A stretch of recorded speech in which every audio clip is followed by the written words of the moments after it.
Oda, what the fuck?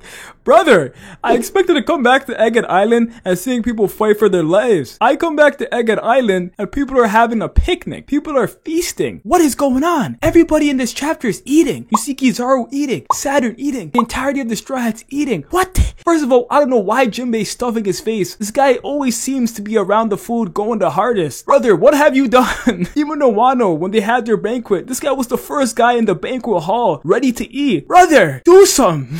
I don't know if you thought defeating Who's Who gave you those privileges, but just chill out. The last time we left off, we had the monster trio dealing with the Seraphim. Sanji versus S-Shark, Luffy and Rob Lucci versus the Bear, and we had Zoro and Kaku versus S Mihawk. And we come back and all the conflict has already been resolved. Oh yeah, by the way guys, if you're new here and you haven't subbed yet, make sure you guys do that. I would very much appreciate it, and let me know if you do. But before we talk about the agenda in the community based on this chapter, I want to appreciate this last panel real quick. Actually, I want to appreciate Zoro real quick. He's my favorite part of this panel. Like, just look at him. Like, he undisputedly looks the best in this panel. Look at the smirk on his face. My boy looks cool. He's the drippiest in this arc right now. I'm gonna be real. Well, that's at least if we're not counting the females. Oda's been on some wild shit with the females this arc. The funniest part of all of this is that Rob Lucci's in the back vibing. Bro got bitched off screen, and now he's chilling with them. 2 years ago, this guy would have had people in fear. I just find that funny as hell. I wonder where Robin is though, and Kaku and Stussy as well. I wonder why they're not here. I seen some freaky theories of what they're doing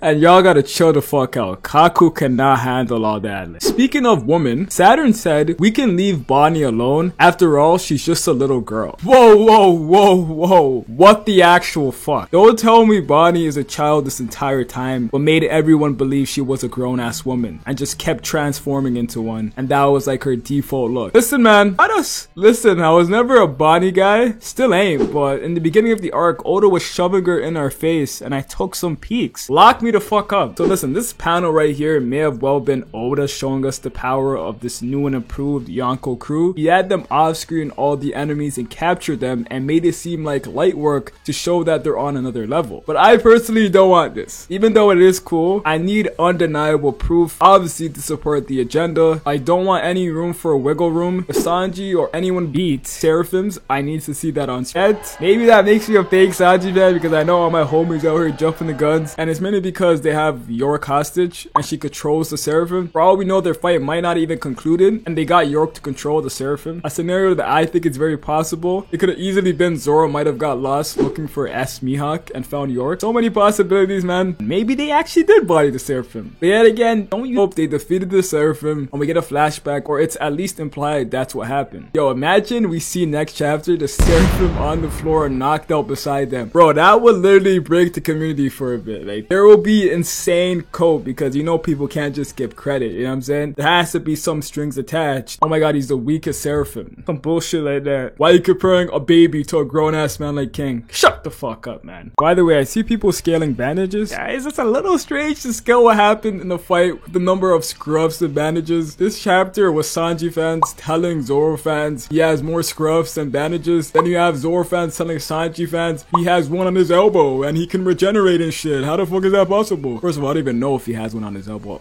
That does not look like a bandage to me. If he has one too and a lot of scruffs, so what does that really mean? Like, what are we talking about, bro? Like, what are we talking about? It's sad that Kizaru's gonna be nerfed since they did imply he can't go all out on the island. What's up with Oda and nerfing these admirals, man? I'm starting to get tired of it. I just want to see them go all out. Never seen it once yet. But let's talk a little bit about the beginning of the chapter. Chapter starts and we see Fuchsia Village and we get to see some of the people who live there react to what's going on in the world right now. So we get to see the mayor himself, we get to see Dadan reacting to Luffy and Garp, and we get to see Makino reacting with her baby. And her baby seems to be extremely fond of Luffy, which is extremely monumental because it's all coming full circle. That was once Luffy chilling with Makino and fantasizing over Shanks and obsessing over Shanks. So who knows, this could be the start of the kid who is gonna lead the sequel series of One Piece, Luffy, the next generations. Alright, so the next part of the chapter, we cut to many different parts of the world. We see Impel Down, we see the North Blue, the South Blue, we see Imu himself, we see Momonosuke's bitch ass in Wano, and that's because the entirety of the world is experiencing an earthquake. We see that there's a giant hole where Leloucia Kingdom used to be, and throughout the chapter, it's kinda implied that this is the reason why these earthquakes have begun. The entirety of the kingdom disappeared. This is similar to what probably happened with Enies Lobby. Since Enies Lobby has a giant hole under it as well, it could be the same same as what happened to Lucia Kingdom, a country that got destroyed by an ancient weapon, or in this case Mother Flame, happened underneath Enies Lobby. Now these earthquakes that did happen caused the entire world's sea level to increase by 1 meter, so that resulted in a bunch of the islands getting sunk. There's never been an earthquake like this before, like they said, and especially I don't think there's been an earthquake that increased the sea levels, so I think there's going to be a big significance to this. Besides the fact that we probably know what happened to Enies Lobby, I think there's going to be something else to do with this, and it might even be the All Blue. I feel like I'm the first person to say this, but whatever's going on to the sea right now